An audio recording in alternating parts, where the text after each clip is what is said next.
Olá! A aula de hoje é sobre a formação do pensamento político, a dimensão lógica. Comecemos pelo poder na modernidade. Todos sabemos que a temática do poder na atualidade é uma temática bastante controversa. Podemos começar então pensando sobre a distância entre o ideal e o real no projeto moderno. Se analisarmos a situação cotidiana, assistirmos à televisão, um telejornal, lermos os jornais do dia, nós vamos perceber que a realidade concreta nos oferece um cenário bastante difícil, um cenário bastante complexo de desigualdades, de violência, de desagregação. Os princípios que orientam o projeto moderno. O princípio da razão, somos todos racionais, associado a esse princípio, o princípio da liberdade e o princípio da igualdade. Sendo assim, para os modernos, os homens deveriam viver numa comunidade onde a palavra, a discussão, a argumentação racional levasse a um consenso. Ou seja, a discussão, o conflito saudável, o conflito argumentativo, deveria calçar o caminho para a construção dos ideais consensuais da sociedade, os projetos coletivos, portanto.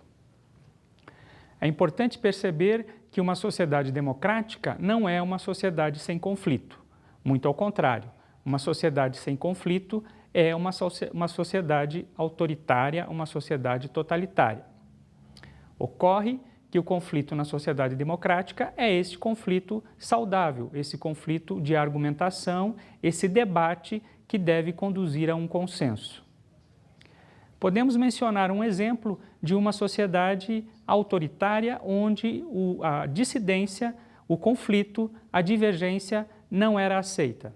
Durante o período da ditadura militar no Brasil, que vigorou entre 1964 e 1984, os militares endureceram o regime em nome da reconstrução da nação e da restauração da ordem brasileira.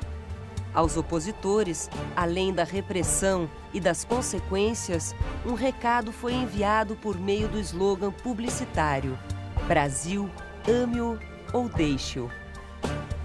Portanto, uma sociedade autoritária não só não aceita o conflito, como até mesmo persegue aqueles que considera inimigos, aqueles que têm ideias diferentes, ideias divergentes. Voltando ao ponto da modernidade, da política na modernidade, da boa política na modernidade, esse ideal que tem dificuldade de encontrar o real, lembremos que o ideal é que os cidadãos, num espaço público, possam trocar as suas ideias, trocar os seus argumentos. O princípio que está por trás dessa reflexão é o princípio da igualdade, é o princípio da não dominação. Mas aí encontramos um paradoxo. A sociedade moderna pretende-se uma sociedade de não dominação, mas, ao mesmo tempo, depende, para ordenar o mundo político, o mundo social, da força do Estado, do poder do Estado, Estado que, como sabemos, contém uma dimensão militar, uma dimensão policial, uma dimensão que é necessária para fazer valer as leis. Esse paradoxo não estaria na origem da distância entre o ideal e o real? Ou seja, o paradoxo de querermos uma sociedade sem dominação e, ao mesmo tempo, precisarmos de um Estado forte ou relativamente forte para manter a ordem. Enfim, é uma questão para se pensar e esse pode ser um ponto de partida para a reflexão sobre o problema do poder da modernidade, o problema das divergências em relação a esse poder. É preciso considerar que essas divergências não são só no plano concreto, não é só uma divergência entre o ideal e o real, é também uma divergência entre as diferentes teorias políticas. Ao longo da modernidade, diferentes pensadores, diferentes autores apresentaram soluções para tentar fazer o ideal encontrar o real, ou seja, superar as divergências, as dissidências, a violência, construindo uma sociedade mais justa, mais igualitária, onde o exercício democrático fosse possível. A humanização do poder. Vejamos então esse percurso da construção de diferentes reflexões sobre o poder e sobre como conciliar poder, razão e igualdade. Esse processo começou com a humanização do poder, ou seja, a restrição, a redução da interferência divina no poder terreno. Ao longo do século XVI, do século XVII, alguns autores, alguns pensadores, mesmo ligados à Igreja, começaram a fazer uma distinção entre o princípio do poder, ligado a Deus, e o exercício do poder, atrelando a esse exercício uma lógica mais terrena, uma lógica mais humana. Podemos citar o nome de Tomás de Aquino, um pensador ligado à Igreja que passou a fazer essa distinção. Essa distinção estava ligada a uma disputa entre a nobreza e o clero, uma disputa que é um sinal da desagregação da sociedade feudal. Essas duas dimensões que juntas construíam a legitimidade do poder começaram a se desagregar. Nesse sentido, mesmo os setores da Igreja começaram a informar que o exercício do poder tinha a ver com o homem e não necessariamente com Deus, ainda que o seu princípio estivesse em Deus. Significa que a ideia do direito divino dos reis começou a reduzir, começou a fraquejar. E esse questionamento do poder do rei, na medida em que ele não é mais ligado diretamente a Deus, levou a uma transferência do poder para o povo. Ou seja, a fonte de legitimidade do poder, aos poucos, vai se agregando ao povo e deixando a dimensão transcendental ou mesmo a dimensão privada da família real. Essa é uma distinção fundamental entre o poder, a concepção de poder na Idade Média e a concepção de poder na modernidade. O povo aparecendo como a fonte legítima do poder e, aos poucos, como o elemento-chave do exercício do poder, da lógica do poder. A noção de soberania. É interessante perceber que, ao mesmo tempo que o povo vai se constituindo como um elemento-chave do poder na modernidade, é agregado a esse poder do povo a ideia de soberania, ou seja, o poder é soberano, o poder que emana do povo é soberano. Dois autores foram fundamentais na construção dessa chamada teoria da soberania, Hobbes e Baudin. Mas o que significa ser soberano? O que significa soberania? Significa que o poder, assim constituído, está acima dos demais poderes, ou seja, o poder político, o poder que emana do povo é fundamental, é principal, está acima do poder religioso, acima do poder do pai, acima do poder do empresário, acima dos demais poderes que possam aparecer na sociedade. Hoje temos exemplos dessa situação.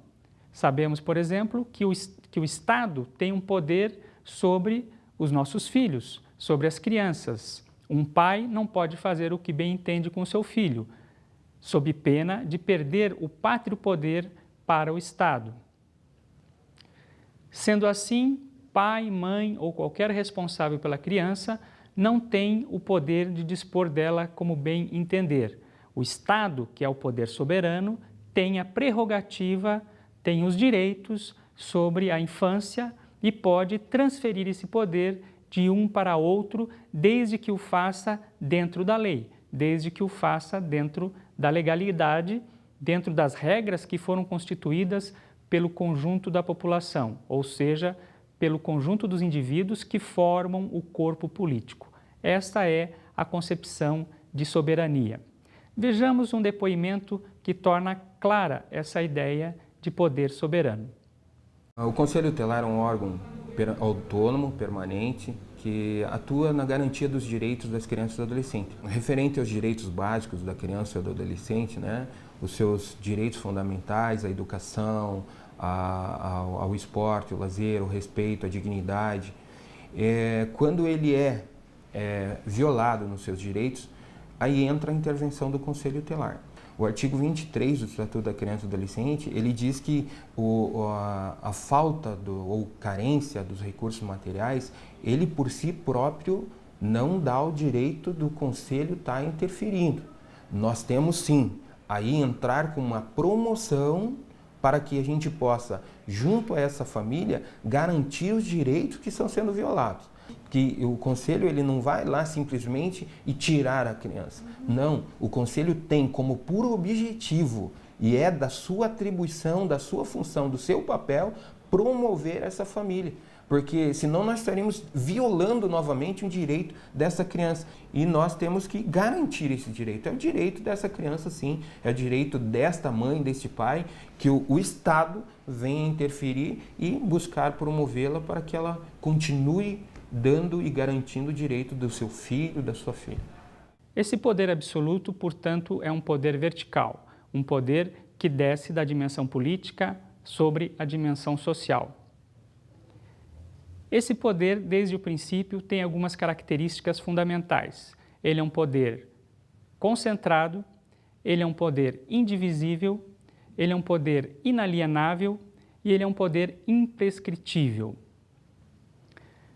Se esse poder é absoluto, é soberano, é vertical, se exerce sobre um conjunto da população dentro de um território, dentro de uma fronteira, ou seja, na dimensão interna, o que dizer quanto à dimensão externa desse Estado soberano?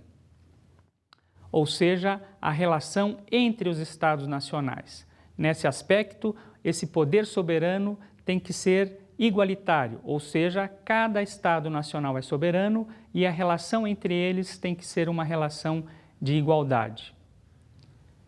Vejamos um exemplo da dificuldade de se exercer essa soberania em igualdade de condições entre as nações. Os Estados Unidos acusaram o Irã de violar as regras internacionais para a área nuclear e afirmaram que o país deveria concordar incondicionalmente com as restrições às suas instalações nucleares. Já o governo iraniano anunciou que não aceitaria inspeções meticulosas em suas instalações e fez um protesto formal contra a interferência norte-americana em seus assuntos internos. O exemplo nos ajuda a refletir sobre o seguinte aspecto. Se, por um lado, a teoria da soberania foi fundamental, foi útil para a formação dos Estados nacionais, com os seus territórios, com as suas populações, uma concepção moderna de poder, por outro lado, temos dificuldades de estabelecer a relação entre esses países soberanos. Esse é um tema importante da atualidade. A teoria da soberania. Uma concepção negativa de homem. Ou seja, os primeiros teóricos da soberania, os primeiros a se dedicarem mais a essa temática, partiram de uma concepção um tanto quanto realista, talvez até pessimista da natureza humana. Podemos destacar, nesse caso, o próprio Hobbes. Para o pensador inglês, o homem é racional, mas a razão não o ajuda a construir necessariamente um comportamento bom. Ou seja, para Hobbes, a natureza humana é má, porque os homens se comportam determinados muito mais pela competição, pela disputa, pela inveja, pelo rancor, do que por sentimentos de agregação. E por que o homem age dessa maneira, mesmo sendo racional? Porque o homem está sempre em busca das suas necessidades. E em busca das suas necessidades, segundo Hobbes, ele vê o outro homem, os outros seres humanos, como concorrentes. Temos então aí dois elementos interessantes. Por um lado, o homem é racional. Por outro, ele é competitivo, ele é mau e isso gera um conflito. Essa situação é que leva o homem a aceitar por livre e espontânea vontade um poder, uma força superior a ele, um poder soberano que possa instaurar a paz entre os seres humanos, a paz social. Está aí, então, a estrutura da teoria da soberania. Homens racionais, porém maus por natureza, em competição e, para constituir a paz, aceitam um poder que esteja acima deles e que se imponha a eles, o poder soberano. E para Hobbes, esse poder tem que ser absoluto, esse poder tem que ser total, para que os homens, temendo-o, ajam a favor da agregação, a favor da paz, a favor do equilíbrio. Do ponto de vista dos indivíduos, esse poder absoluto é aceitável justamente em nome da paz, em nome da preservação da vida. Esse poder soberano para Hobbes é tanto mais necessário quanto a sua concepção de homem, ou seja, a sua concepção antropológica, está caracterizada por essa maldade. Vocês devem lembrar da célebre frase de Hobbes: o homem é o lobo do homem. Significa que se o homem for deixado à solta, sem poderes, sem leis, sem controles externos a ele, um homem vai tentar passar por cima do outro, vai entrar em conflito com o outro e o resultado disso vai ser a violência generalizada ou, como diz Hobbes, a barbárie. A virada na concepção de poder. É importante perceber que, mesmo essa concepção negativa de homem, mesmo essa concepção de que o homem é mau, ela proporciona uma virada na ideia de poder em relação à Idade Média. Que virada é essa? A virada é a seguinte: quando Hobbes diz que o homem é o lobo do homem, nós não devemos enfatizar tanto essa dimensão do mal, essa dimensão da perversidade humana. Mas o que deve ser enfatizado é a dimensão propriamente humana, ou seja, o homem pode ser o mal do homem, mas também pode ser o bem do homem. Como isso pode acontecer? Ora, o homem pode viver na barbárie, mas o homem também tem a condição de se libertar da barbárie, da violência, da guerra generalizada. Ou seja, Hobbes, como um bom pensador moderno, coloca no homem a possibilidade do seu próprio destino. Significa que o homem pode condenar-se a si próprio, condenar-se à barbárie, condenar-se à violência e, com isso, ficar impedido de exercer a sua liberdade, ou o homem, os seres humanos, podem emancipar-se. Enfim, o poder se torna uma coisa terrena. Está no homem o poder de agir num sentido ou no outro. Portanto, o poder e o Estado, constituindo a partir da vontade dos homens, vai tomando uma função maquinal, ou seja, o poder tem um objetivo a cumprir. Que objetivo é esse? É o objetivo da estabilidade, é o objetivo da construção da paz social. Ou seja, o poder tem um papel a cumprir, esse papel é terreno e o poder deve ser avaliado pelo cumprimento ou não desse papel, por ter atingido ou não esse objetivo, o objetivo da paz, o objetivo da estabilidade. Enfim, o poder não se rege mais por uma ideia de bondade, por uma ideia de justiça transcendental. O bom governante não é aquele que distribui benefícios, não é aquele que é caridoso de acordo com a ideologia cristã. O bom governante é aquele que conseguiu unificar a nação, que conseguiu estabilizar a sociedade, que conseguiu fazer com que os homens agissem com paz, harmonia e solidariedade entre si. Essa é a ideia que passa a vigir na modernidade, é a ideia que vem associada à teoria da soberania. Deste ponto de vista, então, do ponto de vista da teoria da soberania, quando a política ganha uma autonomia, não faz sentido fazermos a crítica de um governo corrupto levando em consideração um ponto de vista moral.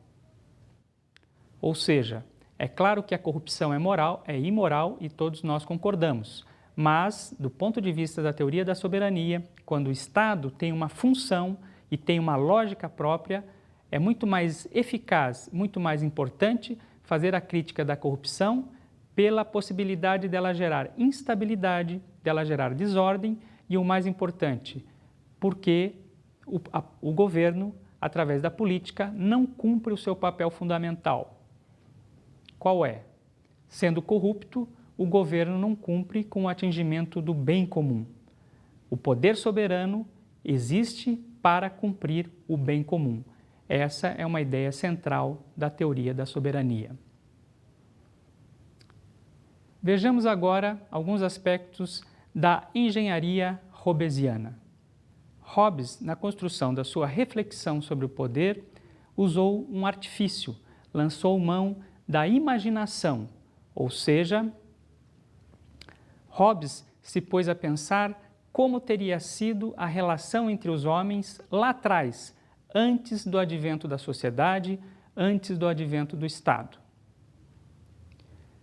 Como Hobbes considera que o homem é mau por natureza, ele vai nos dizer que essa relação entre os homens era uma relação de violência, era uma relação de concorrência, era uma relação de disputa bélica, ou podemos traduzir isso numa palavra bem hobbesiana, a barbárie.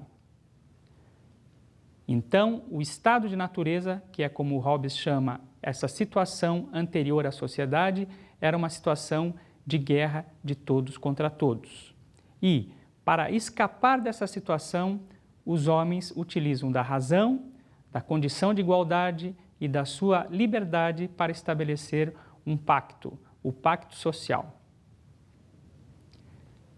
Por imaginar que os homens viviam numa situação de natureza, num estado de natureza, e esse estado de natureza era um estado belicoso, Hobbes é rotulado, assim como outros pensadores, como justnaturalista. Ou seja, ele parte da ideia de que antes do social os homens conviviam entre si através de leis naturais e direitos naturais. É interessante perceber que esses dois elementos, leis naturais e direitos naturais, vão explicar tanto a situação de guerra, tanto a situação de confronto, quanto a possibilidade da sua superação. Ou seja, nos diz Hobbes, os direitos naturais é que nos levam ao conflito, ou seja, os homens vão em busca da realização das suas necessidades, daquilo que eles consideram seu direito e, para isso, se necessário, tentam passar por cima dos seus semelhantes, gerando um conflito. Mas no estado de natureza também existem as leis. As leis naturais são aquelas que demonstram para o homem que a uma ação corresponde uma reação, ou seja, se eu agredir, eu vou ser agredido. Significa então que existe um certo freio à violência. Um exemplo de uma lei natural é aquela: não faça ao outro o que você não quer que façam a você mesmo. Ou seja, existem certos elementos no estado de natureza que impulsionam o homem, ou pelo menos que abrem o caminho para que ele escape da situação de barbárie. Se valendo então das leis naturais, os homens que são racionais, livres e iguais, estabelecem o pacto, estabelecem o contrato para escapar à barbárie. Desse modo, eles fundam a sociedade, eles criam o Estado. Aliás, para Hobbes, é a partir do momento da criação do Estado que você tem efetivamente condições de convivência entre os indivíduos. Só então os indivíduos podem exercitar a sua liberdade. Hobbes tem uma concepção bastante realista de liberdade. Diz ele: não adianta imaginarmos, idealizarmos uma liberdade se ela não tem condições de realizar-se concretamente. Nesse sentido, para Hobbes, a única liberdade possível é aquela sob determinadas leis, sob determinadas regras, sob um Estado forte, um Estado poderoso que faça com que os indivíduos se respeitem, que faça com que os indivíduos preservem a vida e que hajam a favor da solidariedade e da estabilidade. Parece um paradoxo, mas para Hobbes a liberdade só é possível sob um Estado forte, soberano, um Estado poderoso. É importante perceber que esse Estado poderoso, esse Estado forte é o resultado da vontade dos indivíduos, ou seja, no momento do pacto, no momento do acordo, no momento do contrato, os indivíduos transferem os seus direitos, transferem o seu poder para esse Estado.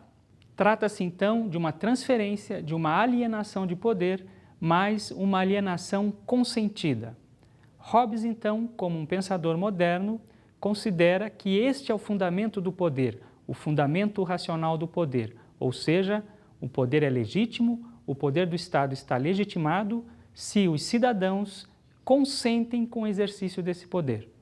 A lógica de Hobbes é uma lógica desconcertante. A lógica de Hobbes, o edifício reflexivo desse pensador inglês, é um tanto quanto desconcertante. Vejamos por quê. Hobbes parte do princípio que os homens são racionais, são livres e iguais. Hobbes busca um fundamento racional para o poder. Encontra esse fundamento na espontaneidade dos indivíduos em transferir o seu poder para o Estado. Hobbes, portanto, está fazendo a crítica da concepção de poder da Idade Média. Hobbes não aceita a ideia de predestinação, não aceita também a ideia de um fundamento transcendental, um fundamento divino para o poder. Sendo assim, Hobbes não pode aceitar que um sujeito queira mandar no outro, queira submeter o outro em nome de Deus, em nome de alguma diferença, seja ela uma diferença construída a partir de Deus, seja uma diferença em características físicas, seja uma diferença baseada na natureza, baseada na inteligência ou em qualquer outro elemento. Ou seja, Hobbes, como um pensador moderno, considera que os homens são iguais, ou seja, não no sentido de uma mesmice, mas no sentido de que não existe diferença suficiente que justifique, que autorize o domínio de um sobre o outro. Apesar de partir dessas concepções, apesar de fazer a crítica da ideia de poder na Idade Média, Hobbes chega a uma fórmula, no final da sua trajetória, que é a fórmula do poder absoluto, que é a fórmula do poder soberano que se impõe verticalmente sobre o indivíduo. Ou seja, Hobbes parte de um indivíduo livre, igual e racional, que espontaneamente constrói o poder. Mas depois de ter contribuído com a construção do poder, para Hobbes, esse indivíduo tem que se submeter totalmente a esse poder soberano. Hobbes chega a criar a figura do Leviatã para representar esse poder absoluto. O Leviatã é uma figura mítica que aparece em alguns textos, como na própria Bíblia, uma figura monstruosa, uma figura poderosa. O desconcertante está aí. Como é que Hobbes parte de uma concepção moderna de poder e chega a um poder absoluto, a um poder que espalha aparentemente o terror, a um poder que se impõe verticalmente sobre o indivíduo? Por isso, alguns críticos de Hobbes consideram que ele parte de uma perspectiva moderna, mas chega a uma concepção de poder que é uma concepção da Idade Média. Ou seja, a sua concepção de poder agradaria a monarquia absoluta e fundamentaria o poder das monarquias absolutas no final da Idade Média. Como explicar então esse paradoxo? Hobbes ter partido de concepções democráticas, concepções modernas, iluministas, de certo ponto até liberais, e ter chegado a um estado absoluto. Primeiro é preciso considerar que o estado absoluto monárquico no final da Idade Média não estava em contraponto direto com a construção da sociedade nacional, da economia de mercado, da ascensão da burguesia, enfim, da construção do capitalismo. Ou seja, Hobbes não estava defendendo necessariamente um modo de vida medieval, mas, num certo sentido, estava conectado às transformações daquele momento. Um segundo aspecto é que o Leviatã hobbesiano não é uma ideia, não tem uma concepção de espalhar o terror a qualquer custo. Definitivamente, o Leviatã do Hobbes não é um Estado despótico, porque esse Estado tem como finalidade, tem como objetivo a paz, a construção do interesse comum, a construção do bem comum. Daí é preciso ter cuidado em relacionar apressadamente Hobbes a um Estado tirânico. É mais prudente pensar que Hobbes tem uma concepção própria de liberdade, talvez uma concepção restrita, associada a uma ideia negativa de homem, mas é a concepção de que a liberdade só pode se exercer sob regras e sob o comando de um Estado forte. Vimos nessa aula, então, que existe uma distância entre o projeto ideal e o projeto real da modernidade, o projeto ideal e o projeto real de poder para homens racionais, livres e iguais. Hobbes é um dos primeiros pensadores a tentar construir um edifício lógico que dê conta dessa equação: homens racionais, livres e iguais, convivendo sob um determinado tipo de poder. Uma resposta original, uma resposta clássica, que vai influenciar muitos outros pensadores até a contemporaneidade.